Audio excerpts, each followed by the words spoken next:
I'm not saying go mortgage your house, take your child's tuition and go put it in some idea. But what I am saying is that you do have to do the work.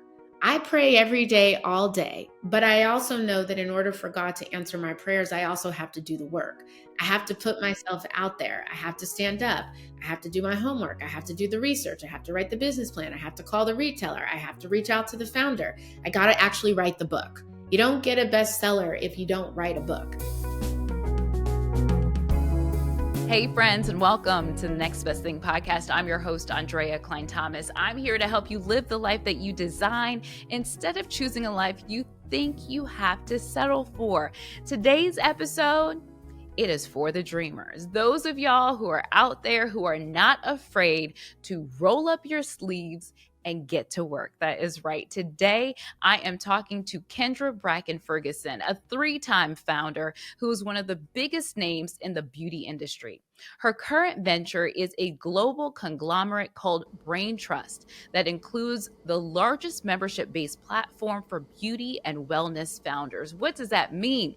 It means that a lot of the companies, a lot of the brands that you love that are in your medicine cabinet, that are in the cabinets in your bathroom, she is probably connected to those founders and is helping them grow and scale their businesses.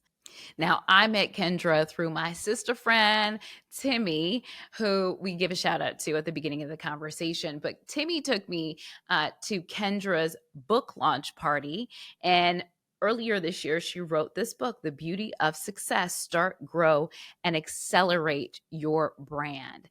And let me tell you, when I met Kendra, she has an infectious spirit about her. Like, there's just something about her that is a magnet that I was immediately drawn to. And I was like, I have got to know this woman. I got to make her my friend. She's just so cool. The people at her party just really came from all different walks of life. And what they discussed was just so interesting about how to cultivate community. And in reading the book, you really understand kind of the framework that Kendra has used to move her through every aspect of her life. Simply put, Kendra is excellent. She shows up excellently in everything that she does, which is why she's had such wild success, whether it be in PR, whether it be in her first company that represented bloggers. This is before social media, before all of that. She was really on the cutting edge, and her ability to see the white space and lean in has been tremendous. So you may never want to be an entrepreneur. You may have never founded a company, but the framework that Kendra uses to navigate different spaces, to get what she wants, to reach her goals, is something that all of us can adopt. And I hope that's what you really take away from this conversation. I had a whole list of questions that I just was like, let's just have a sister girl conversation. Kendra also helps me work through some things that I'm learning since I'm a baby entrepreneur. So it's great to talk to somebody who is many, many, many steps ahead. But, Kendra kind of just talks passively about what she does, but I really want it to be emphasized that she is a trailblazer. She is one of the first 100 women to raise $1 million for a company. She's exited 2 companies. Like, it's just what she's been able to do, and how she's been able to navigate all different spaces is really a sight to see. And that's what we're going to break down in this conversation. I hope you love it as much as I do. So without further ado, here's Kendra. Kendra, thank you so much for being here. I'm so excited about this conversation and that Timmy brought us together. One of the things I just really love that struck me about you that I think is so valuable to the audience, because when we talk about our next, a lot of people only talk about entrepreneurship, but the fact that you're an entrepreneur and an entrepreneur, you've done them both, and both at very, very high levels. I think that just gives a whole different perspective to folks. So I do want to start there with your entrepreneurial journey. and just really talk about like what were the things do you think that made you so good and like able to kind of navigate a lot of the stuff to still move up. So, thank you so much for having me. And love to me, it's these lifelong relationships that Yeah. continue to keep giving. And Hmm. I think that that's also a testament when we think about the entrepreneurial and the entrepreneurial journey of my career. And I credit so much to being an entrepreneur because I was an entrepreneur before I even understood what being an entrepreneur was. Hmm. And when I look back on it, I've actually had to celebrate myself a bit because I didn't Hmm. even understand at the time like my capacity for doing so many different things. That is my capacity that I own. I don't project that onto others. But it's because of this capacity and my ability to give people grace, my love of connecting dots, my ability to get to the end very quickly and have people around me that can fill in the details, that I think enabled me to do so many things that even when I talk to people, they're like, oh my goodness, that's crazy. But to me, it was just how I was wired. And I truly, Hmm. I saw my mother being the head of HR for the city and being senior. I loved going to her office, and she was a senior one and interning there, and I traveled with her. And so I always saw that like you strive for the best, you treat people right, you always try and maximize as high as you can go. And so I remember, being in sixth grade and deciding at that point that I wanted to do PR. And so for me, everything laddered up to getting into corporate America, climbing the corporate ladder, having this title. I was the president of my sorority because I remember I loved my sorors, but I wanted to put it on my resume. I worked 5 jobs in college. I was a senior editor because Wow. everything was, how do I get to be the best I can be within the confines of this job of which I know I can be good? And so entrepreneurship wasn't even there. It was Hmm. about getting in.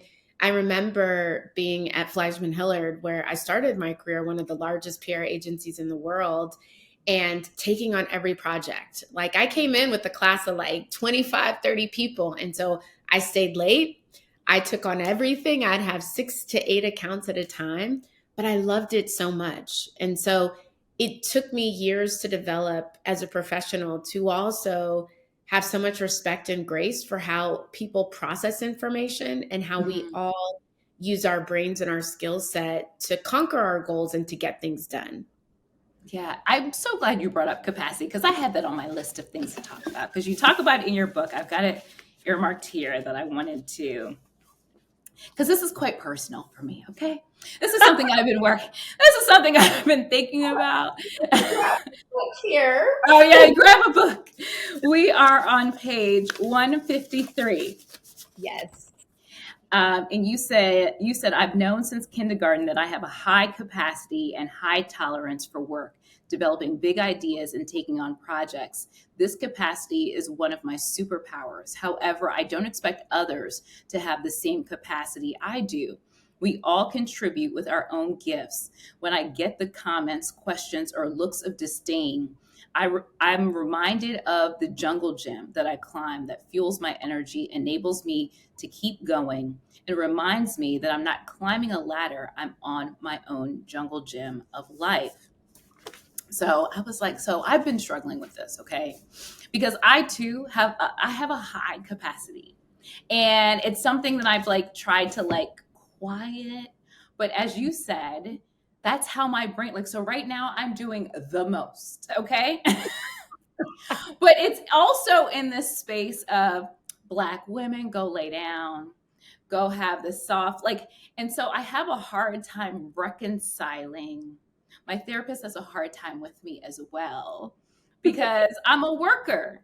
Like I actually really enjoy it and I am juggling a lot of projects, but that is how my brain works. This is what I had hoped for myself. And here I am. And how do you reconcile that? Because that's not how we're supposed to air quotes be. I love you for this. And it's so funny because I was reading along and I'm like, wow, This is so true. My daughter read my book because I had gone to. I'll tell you this really quickly. I had gone to the school and was like, "I'm doing this book tour. I'd love for her to come." You know, as I mentioned, that was my life with my mom, Mhm. and so they were like, "She has to do a book report and tell about her adventures and all these Mhm. things." She went to a considerable amount of stops, and she started reading the book as Mhm. part of her 20 minutes of reading. She was like, "Mom, you wrote a really good book. I learned so Mhm. much." And so as you were reading, I was like, dang, I was like, it rings so true. It rings so true. And that, that, those words in particular are something that I actually deal with pretty much every day of my professional career. And I used to feel bad and I can't. And that is why I always have to say to people, and especially my team, I'm not expecting you to work at the same frequency and the level that I am. I own the company. That's why I created this journey. Mhm. And we all need each other so that we can get things done.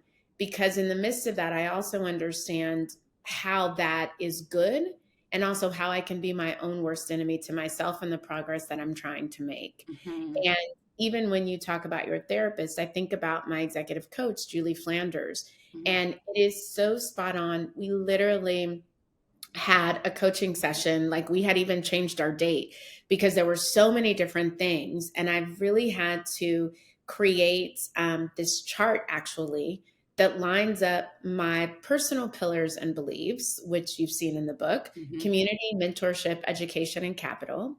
And we put that on one side. And then every single thing that I do has to connect back into those pillars. And Yes. even though I have the capacity, it is like, how do I make sure that I'm aligning and staying true so that I can actually use my capacity to create the true, sustainable, long tail impact that I'm trying to make? And so when people say things like, "Oh, you have the studio, you have this, you have that," I'm like, it's actually very much grounding for me. And I can tell you the connected point of every single thing that I do. So when Yes. you look at going from entrepreneurship to entrepreneurship and keeping that same focus, that same passion, that same authority for what I do, but being able to focus my time in a way that is supporting the capacity that I have so that I Yes. can have fulfillment and joy. And so when I break it down, Braintrust Agency, very much educating, supporting companies to grow, to create communities of interest to help sell their products. Braintrust Founder Studio, as a Black female founder, three-time founder who raised money, did all of these things, I understand what it looks like. And I wanted to create something that I didn't have when I took investment and I was building my business. And so now to have the largest membership based platform for diverse founders in beauty and wellness, my category, my lane, it also supports building community. We provide mentorship, education, and then we launched Brain Trust Funds because I also understood the role of capital and I wanted to be in a place to deploy capital into businesses with founders who looked like myself, who are also creating impact and creating futures that everybody wants and buys that are influenced by Black founders, right? And so I Mhm. could ladder that up. Launching my podcast, Business of the Beat, it literally fell into my lap through a close resource. I met my producer and I was like, I'm only signing 1 year of this. I have so much going on. I'm so busy. And it's now season 4, 170 episodes because it fuels my passion and it ladders into community, creating a community of conversations around starting, growing, accelerating your business. I hear from people who listen to my podcast that they're getting education, they're being mentored on how to grow and build their business. And we're talking about human and social capital in every single episode that helps you Mhm. move your business forward. Writing my book, The Beauty of Success, Start, Grow, and Accelerate Your Brand. There was so much intentionality in the Start, Grow, and Accelerate Your Brand. Mhm. And the fact that within the book, it is my 3 time story as an entrepreneur, but it includes 18 stories from my podcast within my community of people who are also mentoring or educating and are talking about how you start, grow, and accelerate your business, which is what we do in the agency and the studio. And Yes. so, to your point, when I get into these spaces of having more ideas, I mean, I'm sure you're like me. I own so many GoDaddy URLs. I could start a business a day, but that doesn't mean that I should. And Right. so I really try and have discernment. And that's a word that my executive coach and I, our words right now are stabilizing, clarity, focus, discernment, joy, so that I can use my capacity to fulfill the things of which I'm created. There's a project that very much ties into our brain trust ecosystem Mhm. that fits community, mentorship, education, and capital. And I literally was thinking about it and what we have to do and some of the challenges that we've been facing that are out of our control. It's an election year. We've got Yes. affirmative action. We have fearless fun. Some things that I cannot control, but are not going to stop me from doing the work that I was set here to do and being of service to others. And so when I looked at this new initiative, as much as I love it and want to do it, I was like, it's got to wait until we accomplish these things and Mhm. really until 2025 so that it can have the life and breath, but also so that I can use my fullest capacity within the confines of what I'm doing now. And so I really, I think about it a lot. I write a lot of things down and I go back to the core pillars of which I exist because you're right. For those of us that have capacity, it's also a matter of like, I, I'm so thankful that I have a husband and a child because with my capacity, I could work all day nonstop, so passionate, and Mhm. not think about using my capacity for other things in my life that also make me whole and keep me well. Are you catching these gems? I sure hope so. We're just going to pause the conversation real quick just so I can ask, have you subscribed to this YouTube channel? Not only will it ensure that you never miss another episode, that really helps get this great content in front of more people. So please just take this second and hit the subscribe button. It really, really goes a long way. Also, you can sign up for the Next Nuggets newsletter delivered to your email inbox every single Wednesday. It takes all these gems that our guests give us every single week. It just breaks it down into actionable steps so you can begin implementing it in your life. I really appreciate you. Let's go ahead back into this conversation. There's so much there. One, I'm so glad that you have a husband and a child because I feel like women who have that capacity and act on it are often thought to like, your life, you will only be single. So there is like that point because I'm like, she's doing it all and she has a husband and a child, you know? So I'm just like so glad that example exists.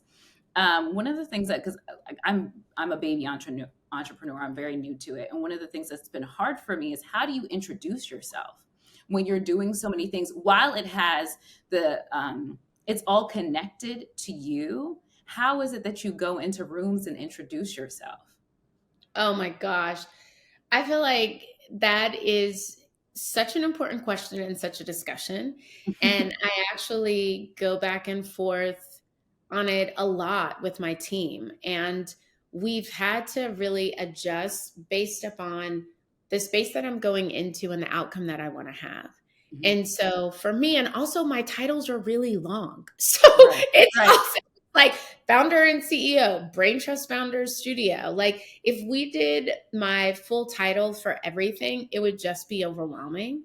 And Yes. so I've had to be judicious and we do the work. And so we want the recognition of Right. and this and this. So from a brain trust fund perspective, that is a traditional venture fund. That is my Mhm. investment hat. There are all these stipulations and rules. And I really use my true fund title, which is general partner. And so I Mhm. use that whenever I'm going into spaces where I need to be able to talk venture when I need to be an investor. I Mhm. use Brain Trust Founders Studio really when I'm going into community building, when I'm looking for partnerships. And a lot of times whenever I'm speaking, and the benefit to the way that I've set up my ecosystem is that I do have brain trust. So brain trust can be all encompassing. And Mhm. when you go to like thebraintrust.com, it talks about the agency, but at the bottom, we listed out all the boxes. So you can get to the studio, you can get to the fund, you can get to KendraBrackenFerguson.com. So we've really tried to create a sphere so that it's there. And as you look at me on LinkedIn, Instagram, there is a connected flow.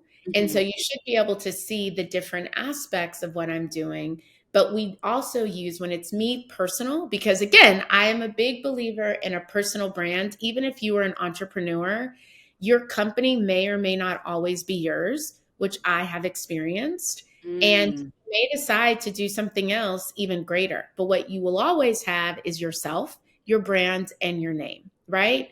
And Mhm. even the Bracken-Ferguson, which people are like, man, that's the longest name ever. And I said, yeah, Look. because I was Kendra Bracken before I was a Ferguson.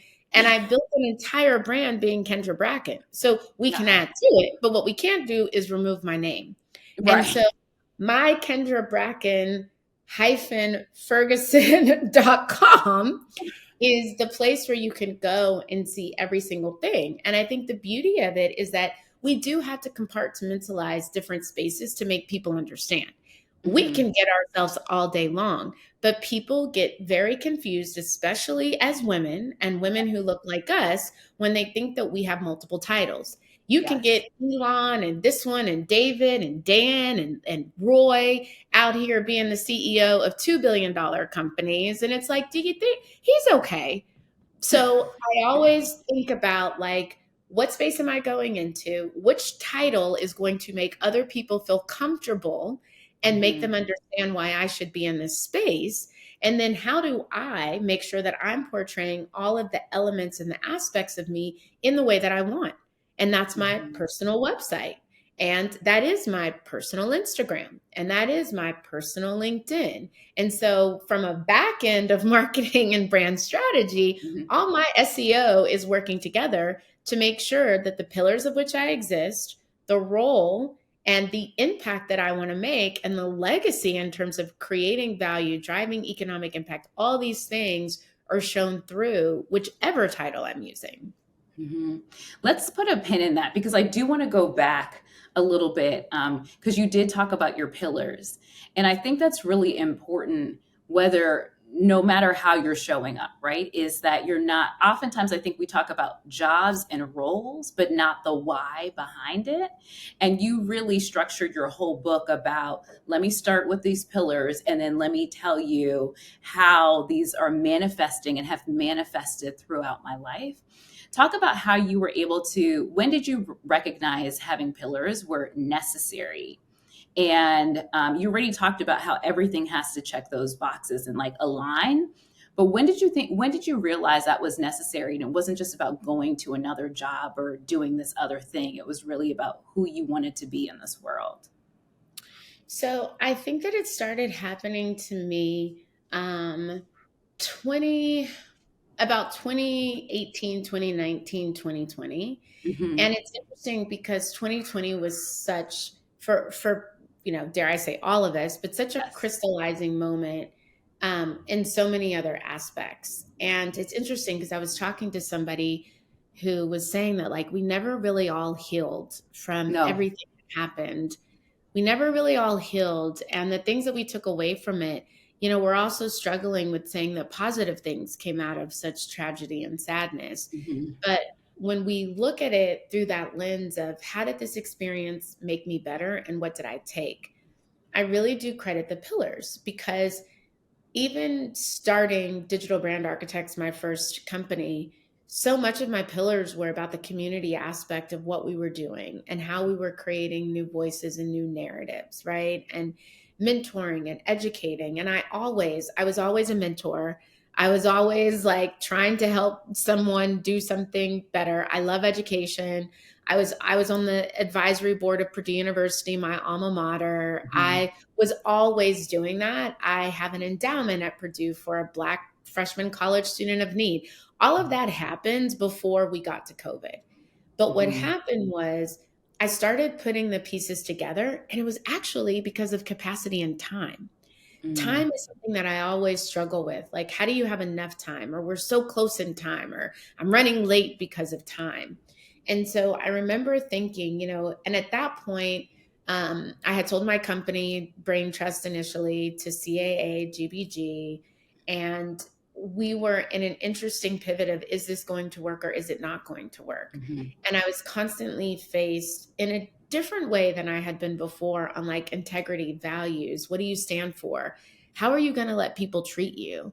And it was very crystallizing because even in the book, even in my new book, the Yeah. BDSC set, Brand Accelerator Brand, in the very beginning, my mom wrote me a note. And Yes. it literally is this note in 2018 that I also used to not only map the book, but then in 2020, really write down my pillars. And she talks about supporting, whatever decision you make. She believes I have a heart for God, that I seek his guidance. She says, what he has in store for you is greater than you can ever imagine. Make sure the language protects you in brain trust. Take care of your team. Do what is right. Do your best. Treat people right. Carve out the things that are important to you and that are non negotiable. And when she gave me that letter, I remember just being so emotional because I was trying to figure out what is the right thing. And I had framed it. And my mom is always writing me notes. And I started framing them. And I had framed this one. And with everything that we experienced in 2019, buying my company back, losing things that I thought I was going to have financially, having to restructure my team, losing my team, rebuilding, and then getting to this place in 2020 where I had just been on the digital cover of Essence magazine, and I was named one of the top people in beauty, and I was a shareholder in BeautyCon. And then, as we know, things happen so fast, Right. and having to reconcile, well, what do you believe? You did all of this so that you could be true to yourself and you could keep your integrity. And so, how do you stack that up into a business sense? And it really became so clear to me. And I remember, in the same way that I started Braintrust, I got the name Braintrust because I had started my first company, Digital Brand Architects, and I started with one partner, and we didn't know each other before, but we were aligned in the business. And then we eventually brought in a third partner.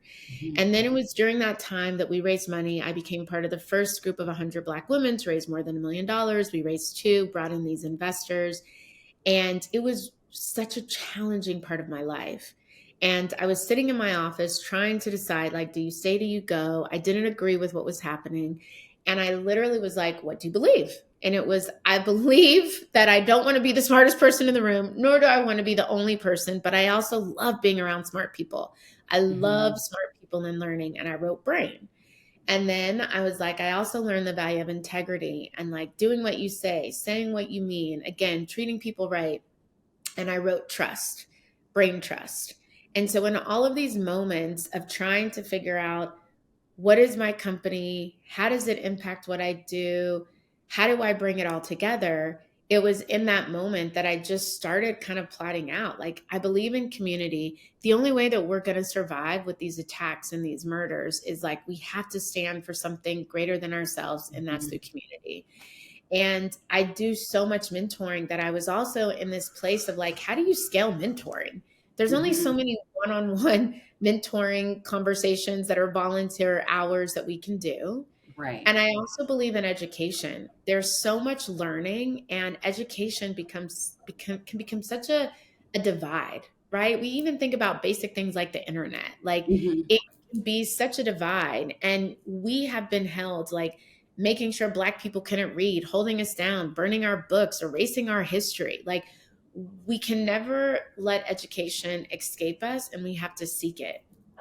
And then this notion of capital. And so it was really, I was experiencing every single thing all at once at the same time. Mhm. And when I wanted to start building Brain Trust Founder Studio, I was trying to ground myself in something that also became the foundation for the company.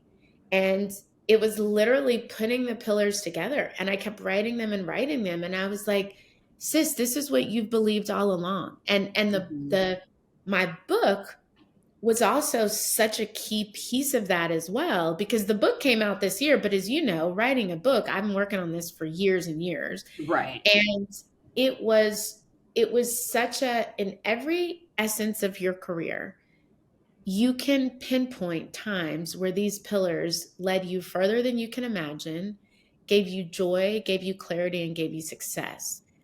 And as overachievers and people with capacities, we also have to figure out how to ground ourselves, or we're spinning and we're rotating and we're spiraling. We're always chasing, we're always adding, and we're always this and that. And so I needed a way to also ground my brain Mhm. and give me the opportunity to truly excel. And I needed grounding. And so that Mhm. really overcame how I did it. And even in the book, part of the preface is like, set your own pillars. Like, we have to believe in something greater than ourselves. And we also have to look inside of us and say, like, when the times are hard, whether as an entrepreneur, an entrepreneur, or just a human being, we will have a hard time. That doesn't mean that we won't have good times, and we don't have, I believe in God, and we don't lean on our faith. But it also means that we have to have something that's going to ground us, that keeps us going in whatever we're doing, that keeps us going in our personal relationships, that keeps us going in work. Otherwise, we curl up and we can't move ourselves forward. And as much as we have therapists and coaches and friends, there still has to be an innate ability that we cultivate within our brains and our minds and our soul and our body to pick ourselves up and keep going. People can only work with us if we can even reach out and make the attempt to bring them onto our team. Mm-hmm. That was a lot. But it segues beautifully, because I do want to talk about the idea of brain trust is not just, as you beautifully explain, it's not just the name of your company and your core pillars. It's like, it's what you do and how you surround yourself. And so at your book launch, it was like really beautiful to see that people from all different walks of life there, like, you just have so many different friends from so many different parts of your life, and you have like a infectious personality. So it's always like, oh, I got to get to know that girl. Like, you just something about you, I just got to get to know. But, I know more now than I ever have is the importance of having your squad, having people. They don't have to be with you for 20 years. It's like, some of the people, like me existing in this space is really because of the kindness of others. It's just like, really, people have showed up for me in ways that I didn't ever expect, because I've cultivated relationships always. But that's something that's hard sometimes for people to do, because they're saying, well, I'm an introvert, and I'm an introvert, but it's like, you got to go out and do it, or it makes me uncomfortable where I'm in a room, I have imposter syndrome. So how have you been able to really cultivate these really beautiful relationships that show up so much in your work, or people sending you a text message or a reminder or something, like at the right time, at the right moment, to kind of give you clarity to keep going? How have you been able to do that? So I thank you for that. Thank you, because I don't take it lightly, and I actually struggle with it in terms of, how do you maintain relationships whenever we have the opportunity to meet so many dynamic people? Mm-hmm. And it's like, I want to touch and talk and do all of these things with so many people. And it's just that's actually the hardest capacity, right? Mm-hmm. Because interacting with people takes time. Like, even this morning, I literally was like coming home from dropping my daughter off at camp, because I try not to do calls with her in the car. And I was like, oh my goodness, I have 16 minutes. Who can I call and catch up with? And as I was going through my list, I was like, this is going to take too long. I don't want to be a flyby. You know what I mean? Like, Yeah. because it's hard to be in and out. But my success, my growth, everything that I have is because I believe in the power of the brain trust and relationships and treating people right. And the most painful thing for me is when people think that I don't show up, or people think that I have an ulterior motive, because I'm actually like, I really care and I'm genuine. And I truly believe that God has put me here to be of service to others. Now, the tricky part in that is that when I'm with people, I am with people. I am there. We are in a room. I love it. And then when we separate, I'm still thinking about them, but I don't have as much time to like text and call and do all of the things, because there's all these other pieces. And so what I really try and do is, like, when I'm in that moment, we are in it together. If I'm going to connect you with somebody, I'm going to connect you. I'll ask you to remind me as I'm getting in my older age. I'll be like, wait. But I love making that connecting. And I just like, it's the only way that we can get things done. And I look back, like, I'm speaking on the Essence Author stage for my book at Essence Fest coming up. And I was like, wow, the fact that somebody introduced me to somebody else who introduced me to this person, it was all divine. Like, I did the work by writing a really great book and putting myself out there to travel around. And I'm so thankful for the people that were there to support and then introduce me to this one and introduce me to that one. I wouldn't be speaking on Essence Author Stage if it wasn't the power of my complete brain trust and every facet of my life that helped me with divine introductions to get me there. And every morning, like Joel Osteen does this 3-minute mornings. And I literally make sure that when I wake up every morning, I'm like thanking God that I'm alive. I'm thanking God for relationships. And I'm praying over all of the different relationships that I may not understand. And in another letter that my mom wrote me on my 30th birthday, so 14 years ago, and I have it framed, was that people come into your life for a reason, a season, a lifetime. And she used to say that growing up. And her thing was that, 30 is such a pivotal year and you're going to start to see it even more. And it is phenomenal how true it is. And so I always pray that if someone's only coming into my life for this season, how do I maximize that relationship? How am I good to them? How are they good to me? And how do I also recognize that that's what that season was for and to pull out that blessing on both sides and then to let that go? Versus like my life or relationships, I don't necessarily talk to those girls like all the time. We get back together and it's as though we never left. Mm-hmm. And there's such a deeply rooted compassion, right, that we have for each other. But you can't, it's hard to hold that much compassion and empathy for every single person that you meet. And so I think that it's really understanding the relationships. And then there's the tactical. I used to do these quadrants of people and how does everybody fit? And I need to check in on this one and that one. And like it was becoming so time consuming to try and manage it versus the organic nature. And also letting divinity guide. So when people pop into my mind, I've been doing a much better job of just like checking in. Because if someone's popping into my mind, there's for some reason, and I don't know why. I may not know the outcome, but that's how I kind of will guide the compass of do I check in and what does that relationship look like? I love it. I love it. It's so many gems that people can take. We end every episode with the same question to the guests. It's called the Act Up segment, ACT. Those are my initials. So if somebody is ready to take whatever they're doing to the next level, you say they are ready to go, what can they do today to kind of get them closer to where they want to be? So my immediate response is carpe diem. Mm-hmm. And you've read my book, so you know carpe diem is true and true to me. And carpe diem means seize the day. And I say that because one of the hardest things about being an entrepreneur is actually launching. I actually think that it separates leaders and visionaries, which I'm also a visionary, but it does separate the playing field whenever you can actually launch something. And so I always think that we can get so caught up. You mentioned imposter syndrome. We can get so caught up and that's not for me. I can't do this. I'm not qualified. I don't have the tools. And I always just say, seize the day.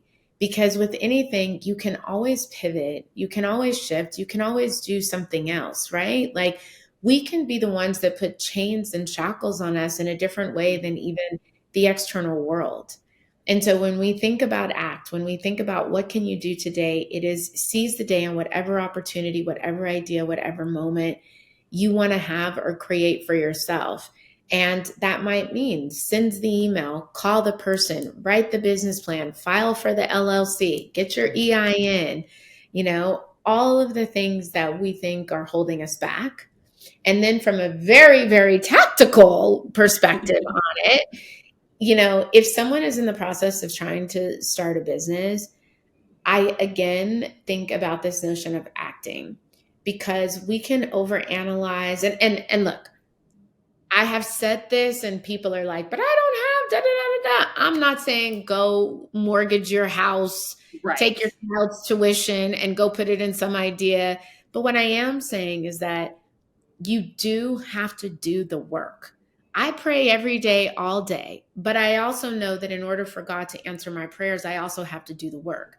I have to put myself out there. I have to stand up. I have to do my homework. I have to do the research. I have to write the business plan. I have to call the retailer. I have to reach out to the founder. I got to actually write the book. You don't get a bestseller if you don't write a book. You don't put something in the world if you don't take action.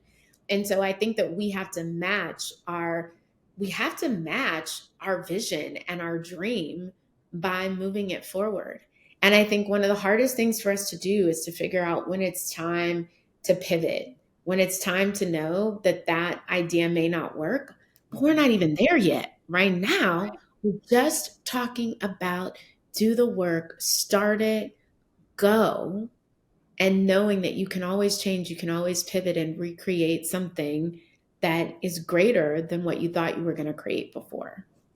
Yeah. And your whole story is about that. It is really about, I have an idea. I want to do this. I run into, some sort of obstacle. All right, I'm going to go over here and do this.